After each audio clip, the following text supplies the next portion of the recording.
Kári, byrjum bara, hvernig er staðan á þér? Bara ágætt svo sem, bara jákvæður. Það er ekkert, það er óbrotið og í rauninni þar ég bara að sjá. Ég var betur en ég bjóst við í morgun og er farin ekkert aðeins svona fyllt í hann og labbaði aðeins á honum, þannig að ég er bara orðið smá bjartsýnn sko. Þannig að það er alveg líkur á að þú getur spilað eitthvað þegar líður á mótið? Vonandi. Ég ætla ekkert að setja alltaf mikla væntingar á það, þannig að ég verði við vonbrigðum, en vonandi get ég tjötna saman og spila. Ég sá það á þér hann í gær, rétt eftir að þú í rauninni fær hnykkinn á ökklana, að ég sá það að tilfinningin var svo að þetta væri búið. Hversu glatað var þetta? Alltaf ömurlegt.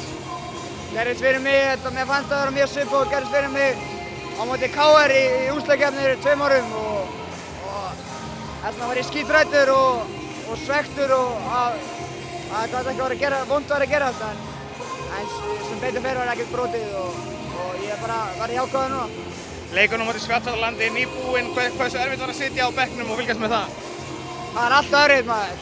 Var 10 sinnum stressaður á bekknum heldur inn á vellinum og maður getur alltaf höndlað sig sko, en það var geggjað að sjá strákana koma tilbaka eftir mjög sló byrjun og við sýndum karakter og sýndum hvað við erum góðir og komum tilbaka og unnum. Framöndan 16 liða úrslit á móti væntanlega Svíþjóð eins og staðan er núna. Hvernig metur þú möguleikana áfram í mótinu? Bara mjög góða. Ég meina við höfum oft spilað í Svíþjóð og þeir eru hörku gott lið, en við vitum alveg að við getum unnið það og okkur liðin svo við getum unnið flest liðin í sem hinn og riðli, þannig að við erum bara spenntir. Við þurfum bara að fara að fókusera á það strax og einbeita okkur í því.